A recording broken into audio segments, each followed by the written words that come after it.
Hello, schönen guten Abend. Welcome everybody. Welcome to Exploratorium Berlin, and welcome to tonight's edition of Sound and Lecture number 17 already. My name is Mathias Maschat. I work for the Erfahrungsraum Improvisation here at Exploratorium, and also for the Exploratorium as a whole in a way. I'm extremely happy about our guests tonight.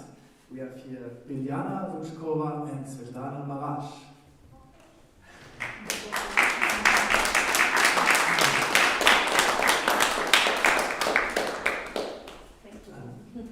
Sound and Lecture is a format which combines music and talking, and it happens twice a year, and once a year it is combined with a conference, and actually this is now. The conference starts now in a way, and it will continue on Saturday and Sunday. The title of the conference is Erfahrungsraum Improvisation. You can still come by, but I will talk a little bit about this later. We will have the music first, and then we will be talking. There will only be a really short break in between. And yeah, please, once again, welcome Svetlana and Biliana.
First of all, thanks a lot for the amazing concert. I really enjoyed it. I'm happy I invited you and that you accepted my invitation.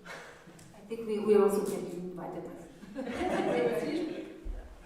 Yeah, actually it was 8 years ago or so.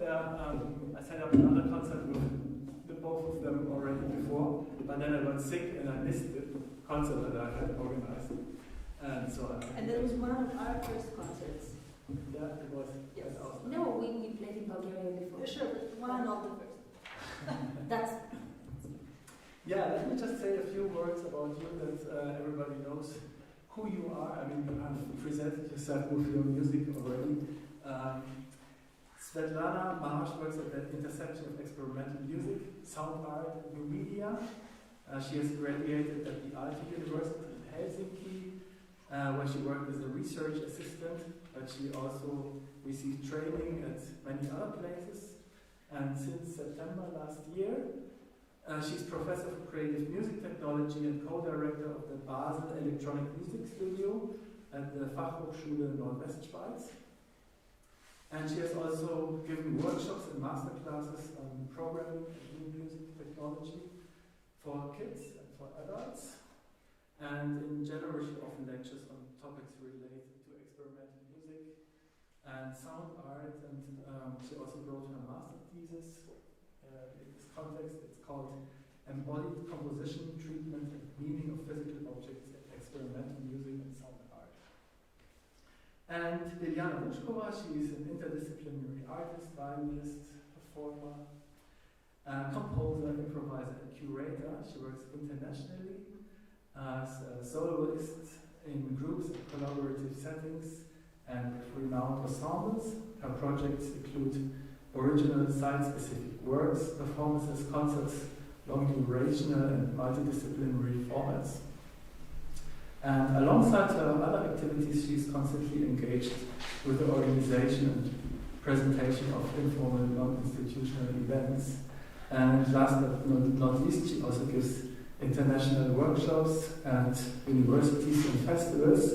And she also works here sometimes as a facilitator for workshops at Exploratorium Berlin.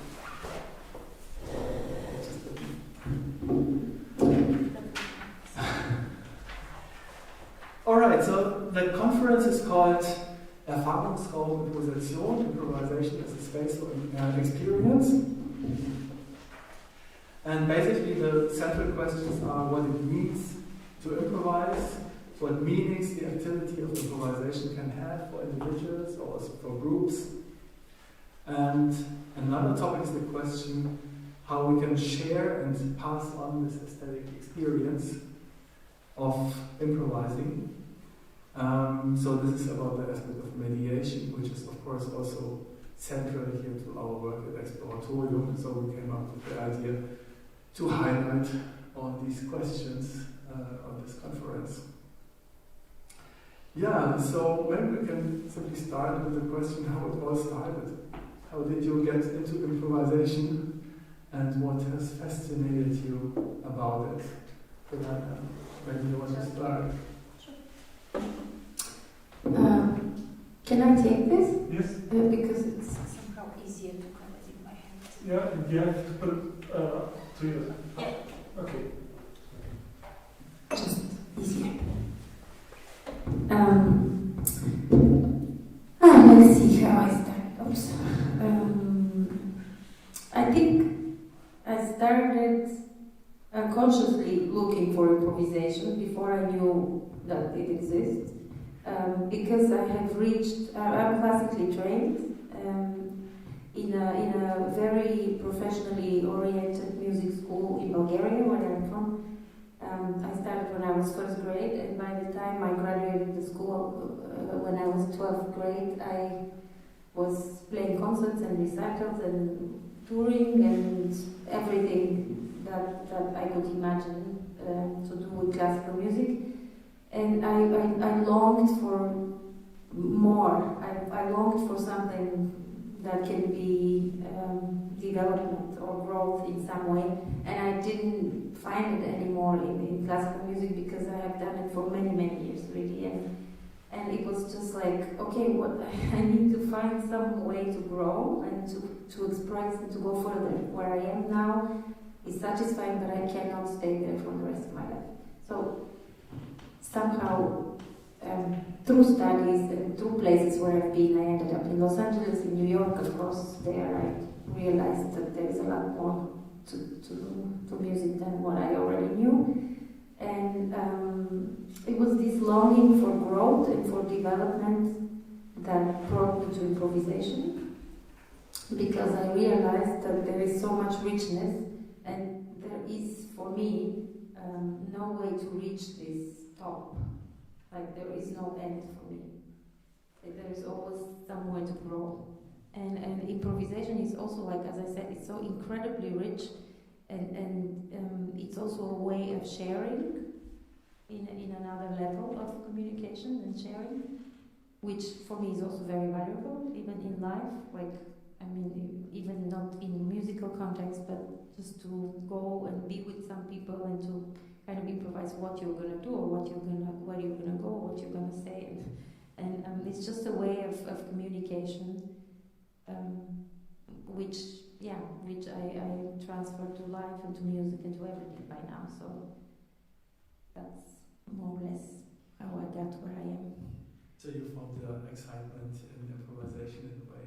Yeah, and also expression, expressing something that is difficult to express any other way, and to share it and to communicate through it. Svetlana, what is your background? How did you come up with being an improvising musician? Not only improvising musician, of course, but we focus on this aspect maybe a bit. I would like to comment to what Biliana said, that improvisation is something that doesn't really lead to a certain concrete place, but it's rather kind of a platform for exploring so many different things. And when I look at it like that, I think it was always part of my work. Since I started studying music since I was very little, through classical schools, and then later through whatever I did, I guess it was really important. It became kind of a parallel practice through everything, like parallel to everything I've been doing, like ever in music. That simply through improvisation I would come to certain things. It was just kind of one way to move through this field of music. And so it's difficult to point really where it started, and simply kind of considering it like that, it was just like developing through years into something that took maybe a little bit more concrete form in the past 10 years or so, when I started playing with other musicians, and also when I play solo, there's also a great deal of improvisation.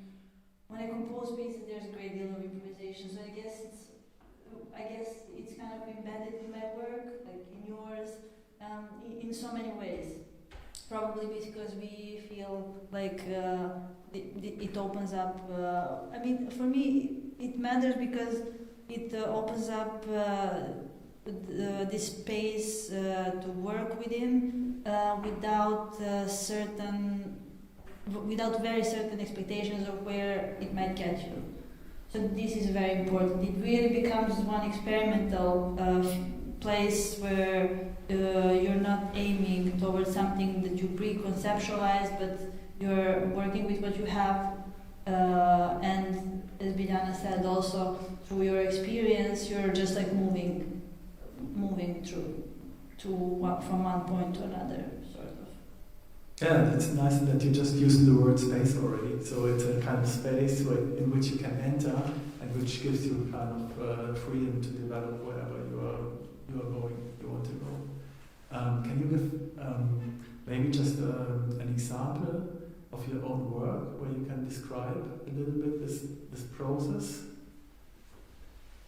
Maybe this performance?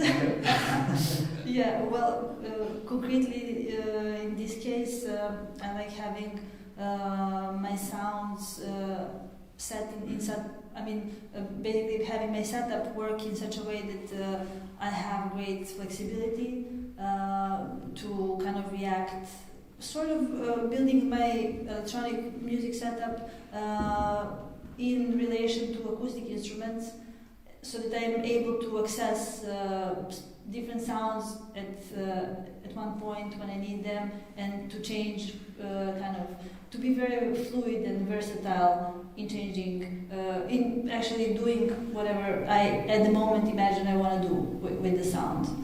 So I guess this setup that I have now enables me to do so. It took a while to develop, to figure out that I want to get rid of, first of all, of the screen in front of me, to be able to listen differently, because having open space also towards the audience, it's kind of this third ear that we have always when we play, that's out there as well, and we use it to listen and to have the feedback, to kind of put ourselves in the position of the audience.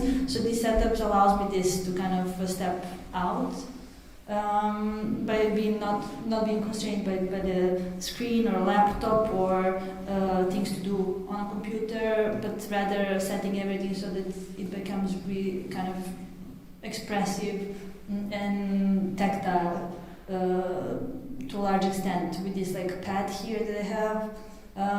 With a pedal, and then with some of the options I have on these other controllers. Tactile is maybe also another good word, because we have been talking also about the performative processes going on in the creation of music, how the music is produced, and I anyway wanted to talk with you about this. The notion of materiality in music and of physicality as well. And maybe we can just continue here, because you wrote your master thesis about the use of objects in experimental music. And maybe you can tell us a little bit about this, about your experience with this. And if this is also kind of human experience dealing with the outer world which is surrounding us. This topic was interesting for me. This was already some years ago, and I'm planning to come back to it, sort of, so it's not so active in my mind at the moment, but it was an interesting topic to think about, how the physicality of this like external world connects to the world of sound, which is kind of invisible and a little bit more abstract than whatever comes in the visual domain or tactile domain. So it brought many interesting observations of how, I guess it has to do with this like on a deeper level, with this like ontology of music and sound, and basically how elastic is this like border between musical and not musical. So this threshold of musicality has always been very interesting for me, and in this embodiment, in this like three-dimensional world as compared to the musical one, I found an inspiration to kind of observe this field and to think about certain topics. Okay, so of course you have a different equipment now, different musical instruments, but also you're using them also in a very tactile way, what you've been talking about. But what have you been using before? A lot of objects. To record mainly, but speaking of the playing setup, I was feeling constrained with what's there when it comes to ready-made things, that come from shop. In that sense, I needed to move away towards something more tangible and expressive. And for some people, it means also like building their own kind of performing instruments, which is for me also very interesting. But I kind of found the middle solution between, still having something from the shop and kind of modifying it so that it, fits kind of my needs.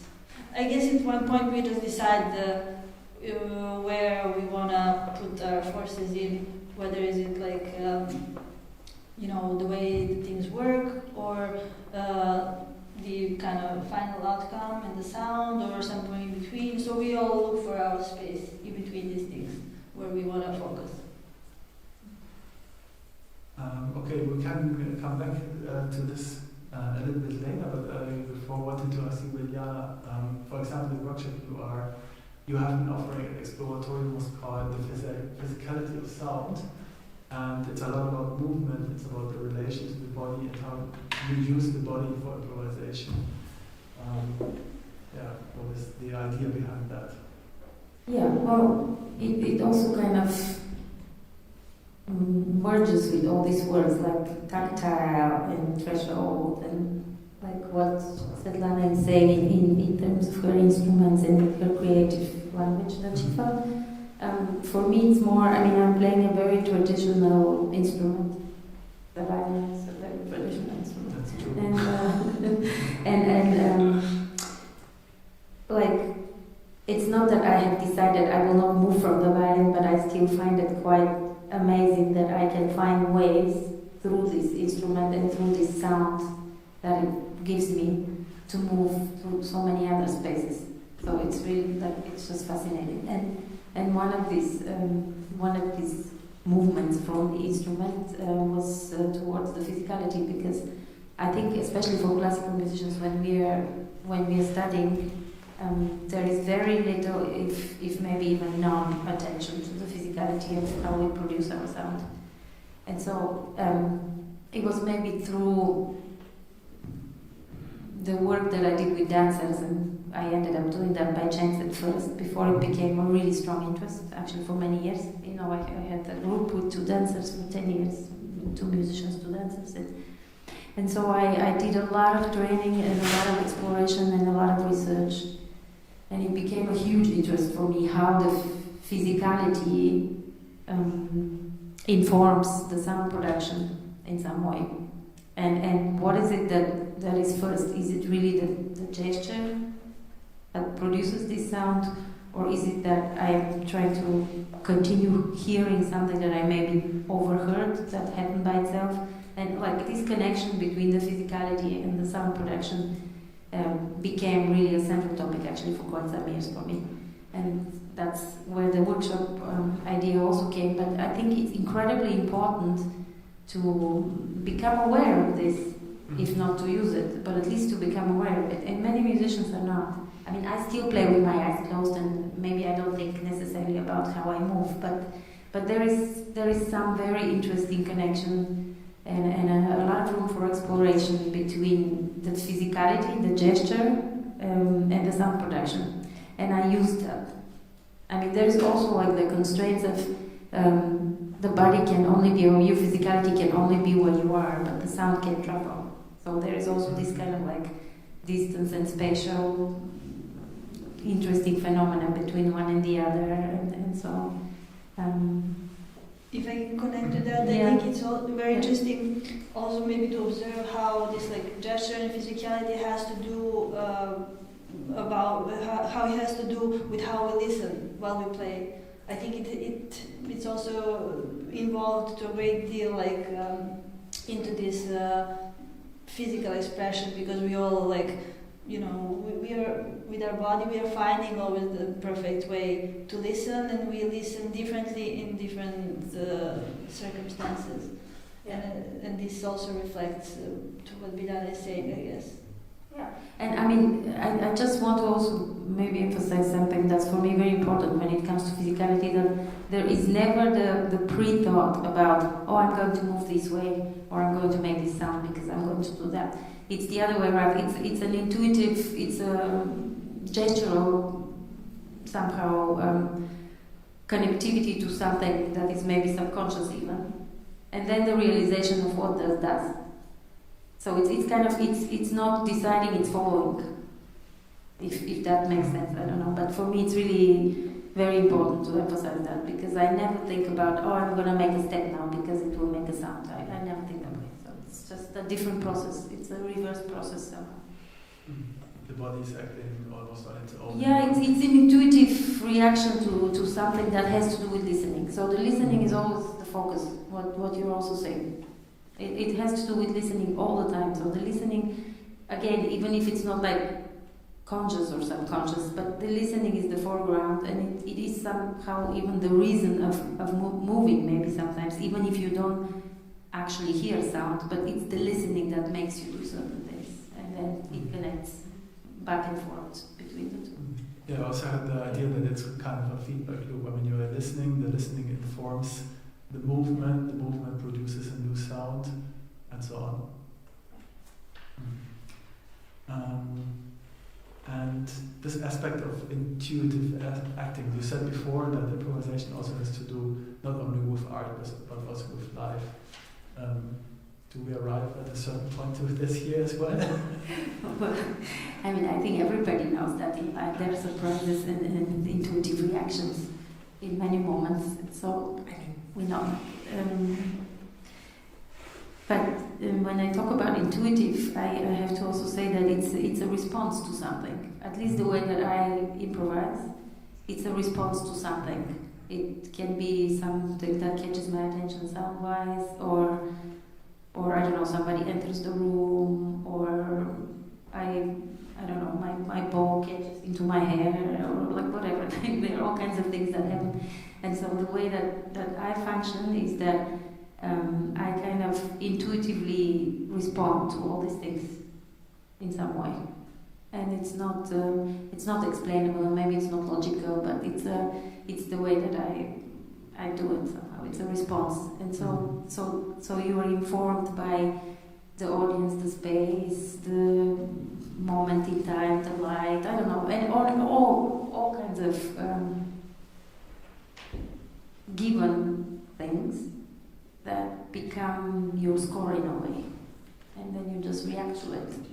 And of course, your partner that you play with. I mean, that's. Yeah, but also, what's interesting is that we all do this, and we are all intuitive, active, and reactive within the certain set of rules that we kind of know already. So this multitude of things that you can have on your violin, but you're not like leaving the violin and I don't know playing on the so it's interesting that we are doing this still in one certain context of some predetermined things that we establish ourselves as well. So I think it's a really nice interesting connection between this pre-conceptualization of how far do we want to go, and then giving ourselves freedom to, be free in this space.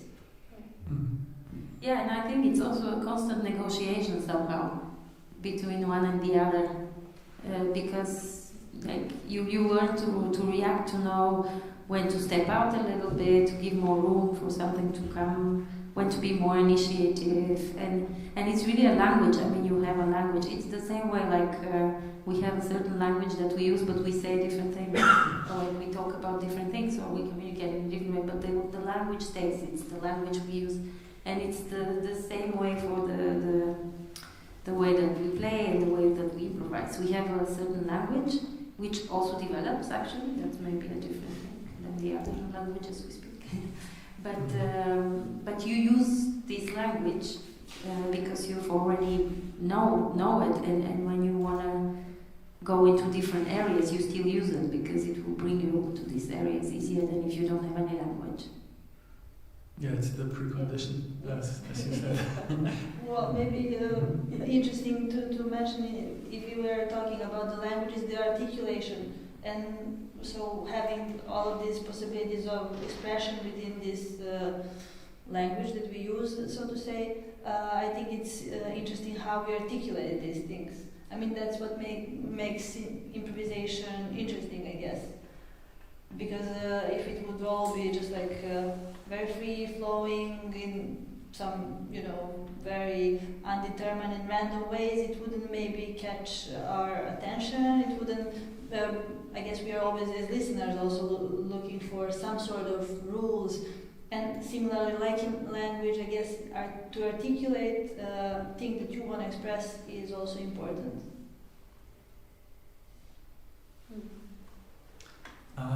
Yeah, but coming back to this, what you said before, maybe there's also a little bit the difference between improvisation and composition. That in improvisation you rather take everything which comes, or the impulses which are there, and when you are interpreting a composition, you might rather try to avoid these kind of external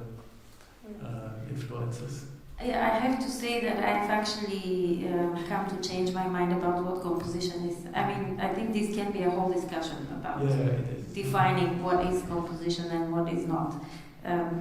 But at least for me, I've come to think that composition is something that embraces more than academic speaking composition.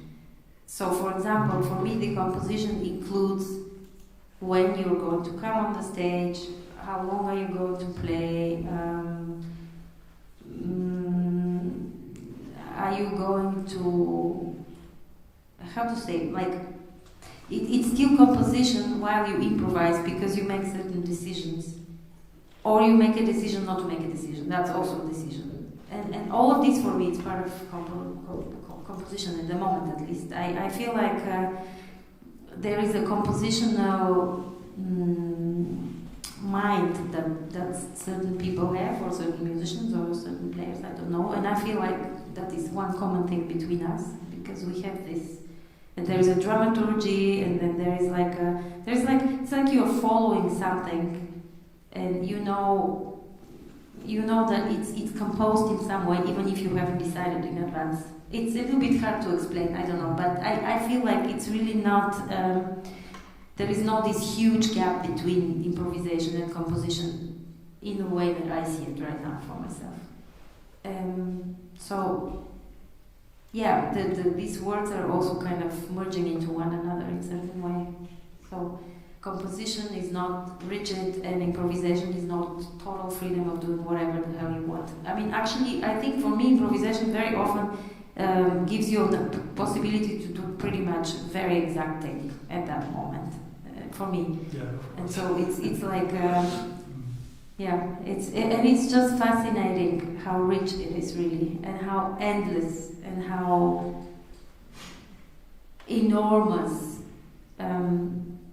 Even if you know it and you've done it, this space in front it's really fascinating for me. Just,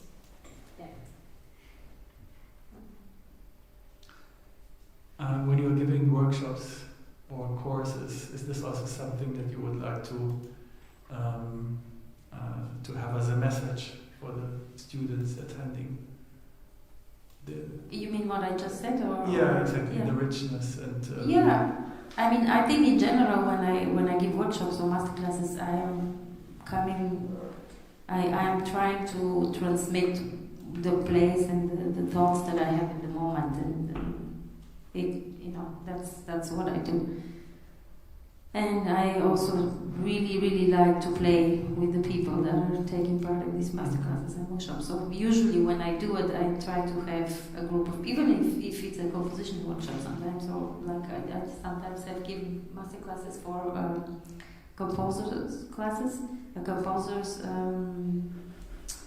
students or whatever, university people that are actually engaged with composition rather than instrumentalists.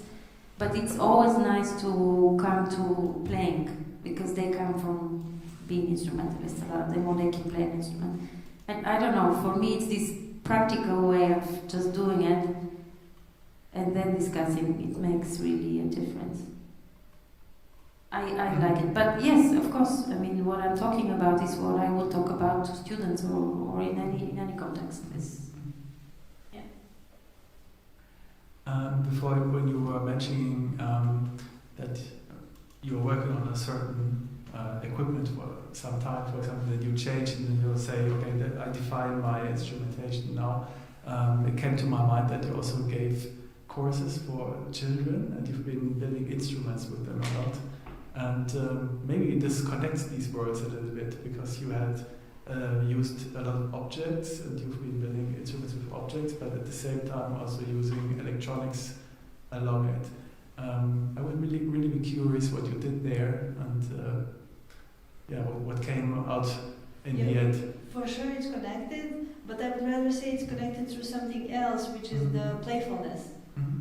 And this is something that you kind of most straightforwardly experience with children, because they have it, obviously, this urge to play with, whatever they do. And this is something that absolutely, the more I embrace in the way I work, the kind of I guess my work goes into goes to better places. Same goes for the playing setup. This playfulness is also embedded here in the way so that it becomes interesting for me to interact with sound. Just in a way, the children in the workshop get involved with sound. The workshops that I do with them are connected to interactive sound. As you said, making some object sound, then manipulating the sound with the use of some external sensors and these kind of things. And I guess, as I said, this informs actually my work, which I find really kind of amazingly enriching experience. I learn a lot from them. So it goes into both directions, this learning process. I would say the same thing. There is so much feedback that you get from those that you are teaching, but they actually give you as much information and you learn as much. It's really wonderful.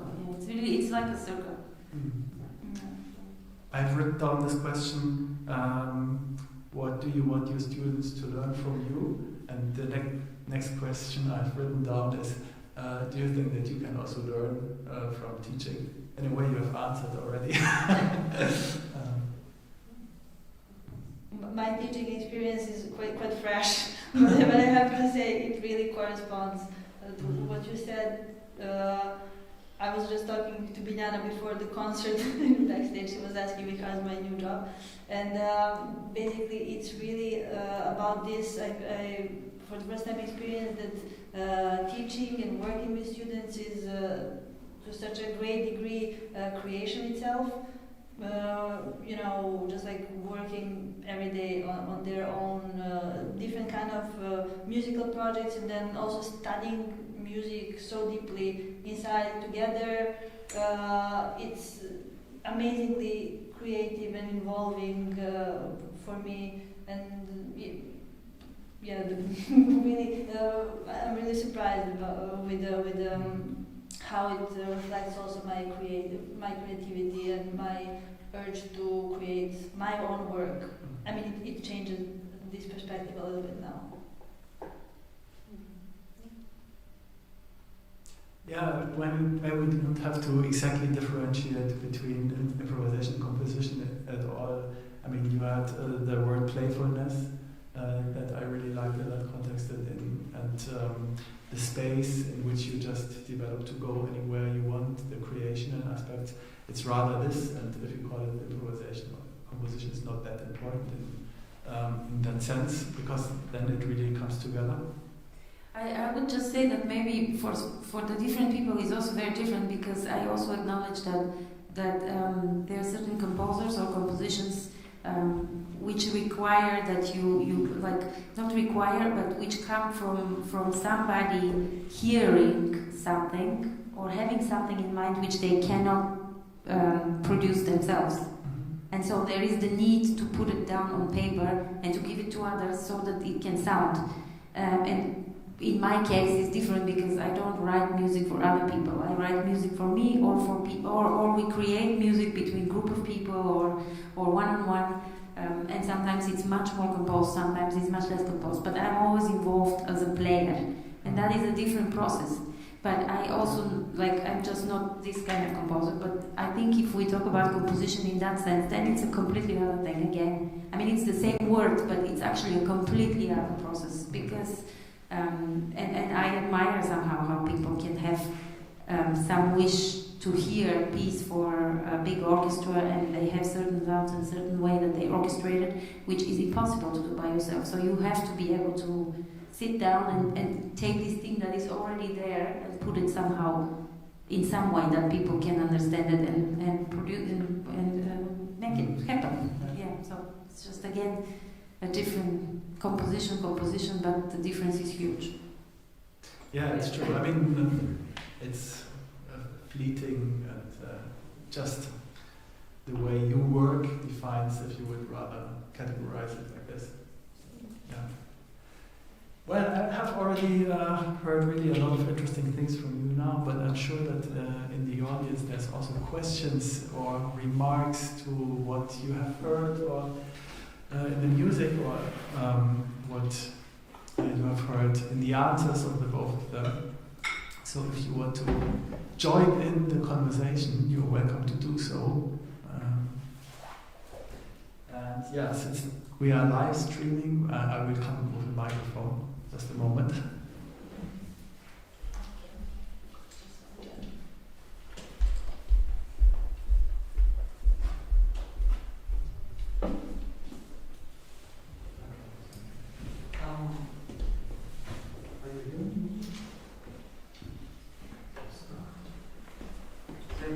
So then for your explanation, what is composing or improvising, I was wondering why you did not use any scale or melody or maybe time signature, because you was talking about you are searching for kind of a concept or a rule. We use language to understand each other, to interpret what we are saying or hearing in terms of music. So why you did not use any melodies or things you use in usual music? Well, in this particular case, I think I used pitched material much more than I have otherwise. Which is new for me. So I guess it has to do with how much focus you pay to what parameter of sound. So basically, what's your interest? Sometimes we decide to work with certain parameters and to exclude the others, so that we could basically work with the ones that we chose more advancedly in a way.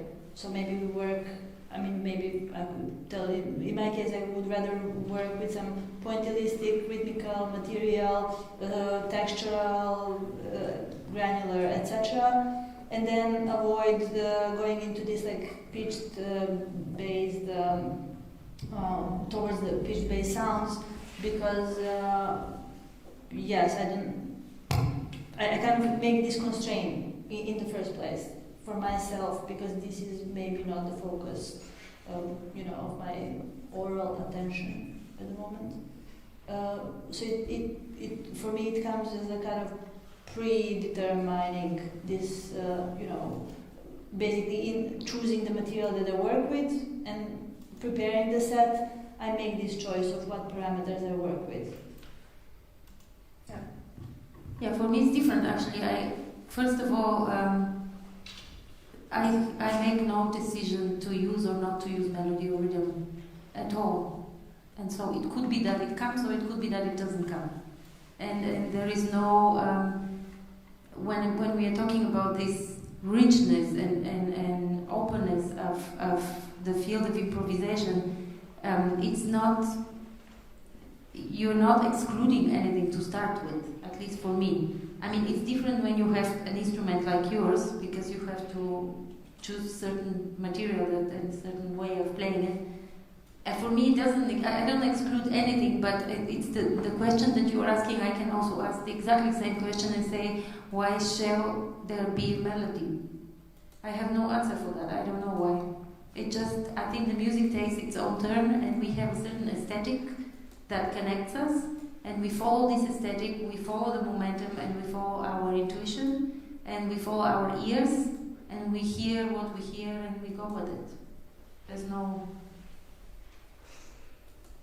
Yeah, that's it. It's not a decision. Anybody else?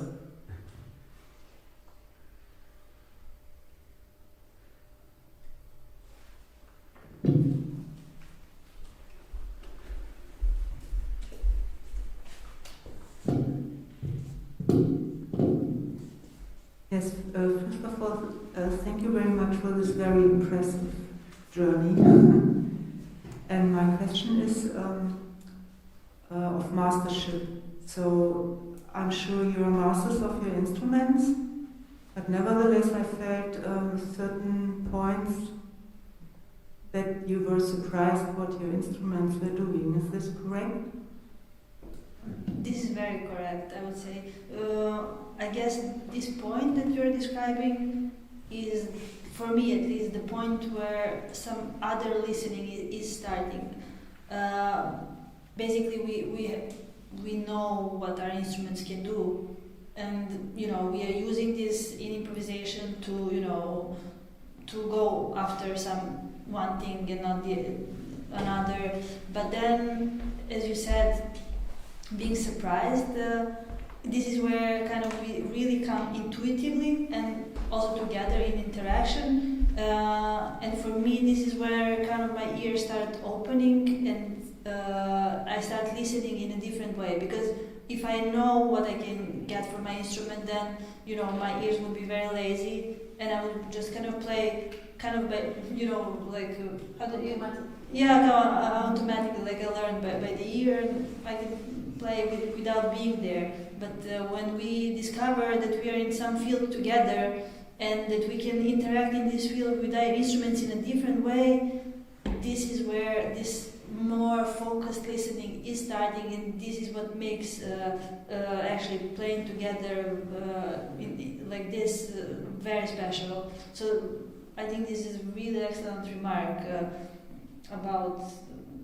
I think this is probably the highest point of the improvisation, where you start listening in a different, very open-minded, focused way, active listening. Yeah, I mean, I think this is also where it comes, this sharing and communication, what I talked about before, when it comes to improvisation. For me, at least, it's very, very important. Is that like there is very few people or colleagues of yours, like we found each other and we're very lucky and very happy. but this happens very, very rarely, that you found somebody that you can get to this level where you feel challenged, at the same time understood, and at the same time enriched, so that you can be helped to reach towards these new sounds or whatever, new areas, because it's difficult to make it alone, because you know yourself so well. And so it is like giving and sharing, giving and taking at the same time, but also like the moment of deep sharing, deep listening, and responding, and then you kind of help each other to create this other thing, this other entity. And this is again what you're saying. This is a complete highlight, and it's incredible, and it's sometimes it's real magic.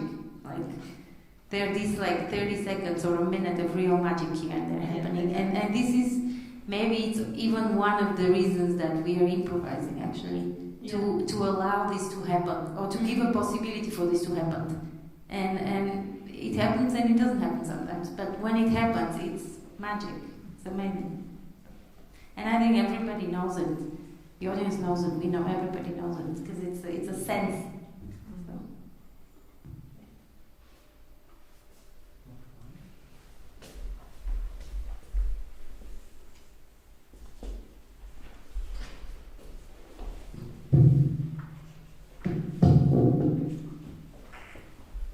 Yeah, thank you very much also from my side.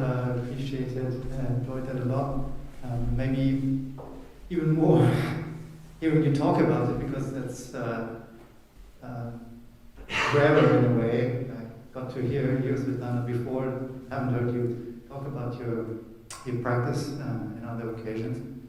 I wanted to pour some water in the wine to just maybe hear you say something about the limitations of improvisation or what you experienced there.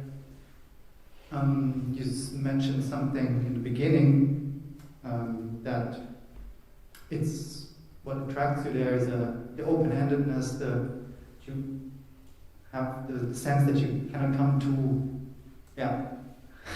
the end somehow, and nevertheless I would imagine that you're not reinventing yourself and your practice and your aesthetic in every moment of your existence. It's simply not possible. So what about the moments of being stuck also in improvisation? Do you experience this, and how do you deal with that? Do you unimprovise, or do you just continue?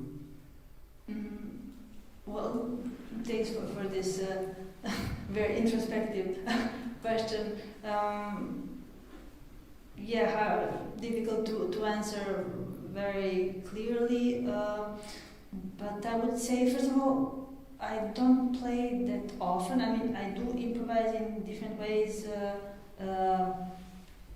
kind of regularly, sort of. But I don't play with other people that often to be able to feel kind of stuck in some limitations. And actually, as kind of my approach to music changes and as my setup is opening new possibilities, I feel that it's just like going towards some better place all the time. The only constraints that I feel, and this is also connected to something that I said before, is this like pre-made thing. So definitely I have to only work within this framework that I made myself. So certain materials, certain ways of manipulation. So this is all I have. But sometimes, but it also has to do with whom you are playing. So with Biliana it was never kind of a problem, because as we played some more than 10 years ago for the first time, and I think my setup was quite limited. It was limiting for me in the sense I couldn't achieve exactly what I was aiming for. I wouldn't say that I have achieved it now completely, but I think it's going there. I feel comfortable. This was actually for me the point where I wanted to come to, that I feel comfortable.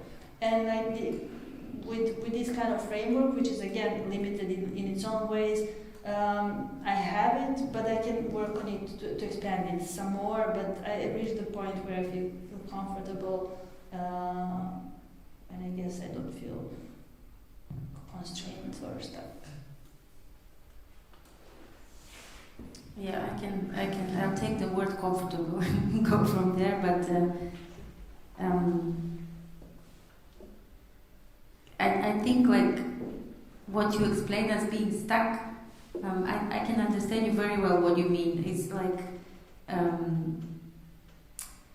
there is a certain flow that you're searching for in improvising, and sometimes the flow is not coming somehow, right? Something like that. But I think it's part of the game somehow, to accept these moments and to just go through them, because it's maybe the way to reach something else. Maybe, like if you don't have these moments, maybe you also don't realize that you're reaching something else, because then it becomes flat, and so you have like downs and ups. It's like a wave. When you have it, you can kind of reach the up, and if it's always flat, maybe you would even miss it. Maybe I think it's the same. Like sometimes when you're really bored and you don't know what to do, and you're just sitting there like, oh, and somehow something comes sometimes, which is maybe coming because you've had this boredom. And I mean, for me at least, the way that I deal with it when I feel this is to just embrace it, because I think it's most difficult not to overreact to it, not to feel like, oh, I'm stuck, I have to do something, because then it's really bad. Then it becomes really bad. You have to just embrace it and go through it somehow. And maybe you use a little trick, maybe you just do something that you know it works somehow or whatever. But yeah. But speaking in more concrete terms, I guess like in what happens musically sometimes, when we feel maybe that we are stuck in one point with some material that is not that interesting, and we just like kind of give it some more space and we work with it. So through repetition or through the, just like as Biliana said, like not aiming to kind of get out of it immediately and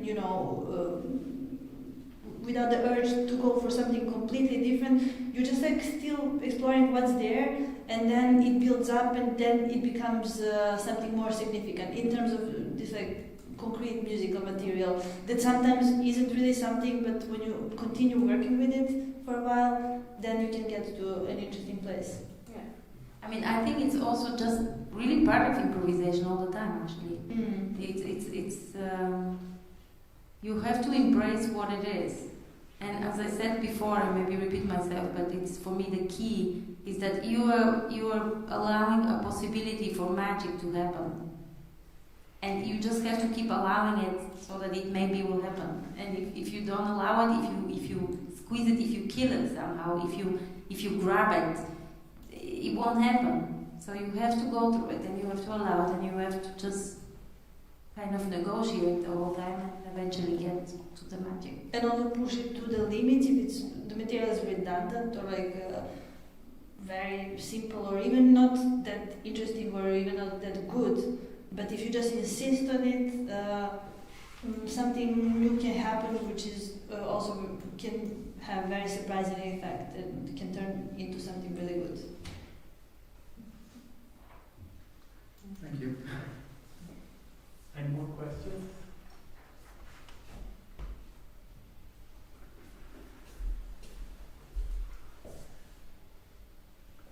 Not anymore.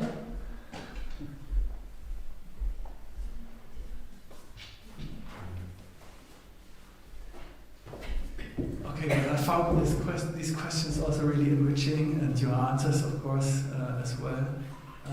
You've been giving a lot of really clear answers, I think. And yeah, for the conference has 3 parts, and this was the first part. And to me, it was really important to have the perspective of professional improvising musicians, talking about their work and their relation to what it means to them to improvise.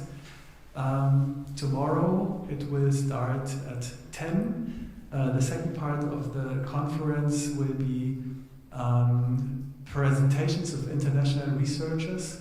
We have researchers from Oslo, from Helsinki, from Granada, and from Edinburgh. And there's also Simon Rose, who you might know.